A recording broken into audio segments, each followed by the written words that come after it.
I was wondering, what advice would you give to world leaders to make the world safer and more unified? Papa? I was wondering what advice you would give to world leaders to make the world more safe and unified. Oh, thank you. It's a very interesting question. I didn't have ready-made answer, but I think the leaders should discuss, talk, and find a solution. Thank you. This side, please. On my right. Hello, my name is Prikuti. I'm from Nepal, and I'm a journalism student here at the Graduate School of Journalism. First of all, I would like to congratulate your government for holding the third phase of elections. My question is, how does your government look forward to resolving the crisis in Madhes that's been going on for over 2 years since the new constitution was promulgated? And also, since you talked a lot about good governance, how do you defend the largest cabinet that you have right now in Nepal, in the Nepal politics?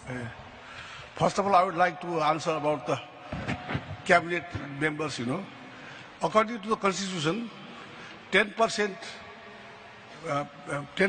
of its total number can become ministers.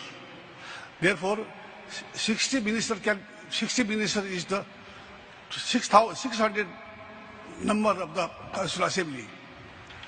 60 number of the cabinet is according to the Constitution, but still a smaller number, Regarding your question about issue of Madhes, we have entered into dialogue. We try to accommodate their some of the legitimate demand by amending the constitution, but unfortunately we couldn't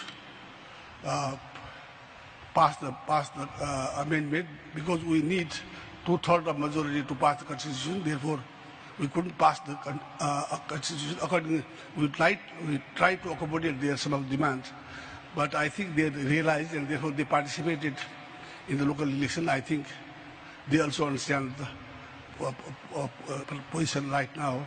In future, Nepal's constitution is very much flexible. It can be reformed according to the wishes of the people. Thank you very much.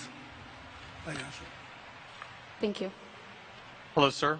Thank you for being here. My name is Kevin. I'm a graduate student in the history department. I have a question for you. As the leader of a country who went through a natural disaster a few years ago, what is some advice you have for international organizations or the international world community regarding responses to natural disasters happening right now?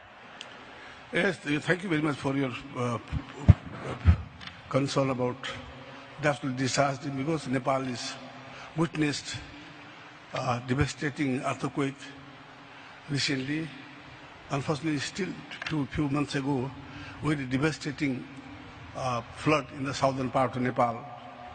But regarding earthquake, it is not easy to find a solution. Nobody knows when it happens. We have to have a preparedness. Therefore, Nepal is very much aware of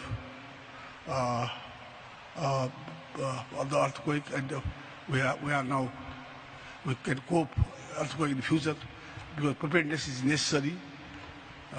Therefore, now we can whatever the disaster there, we are prepared. We can mitigate the disaster. Whatever. My name is Agrika Nyopane. I'm in my first year at Columbia Undergraduate Engineering School, and my question is this: as a Nepali, I've seen many in Nepal discriminate against those that they do not consider Nepali. How do you plan to change the societal attitude and promote the idea that all people in Nepal are Nepali, not just people of specific backgrounds? There is no. I don't think there is any discrimination among Nepalese. No. Specifically towards Madhesis, people in Nepal, I think, do not completely accept that people of all backgrounds are Nepali. No, they are the legitimate citizens. They have sovereign citizens. We don't have such.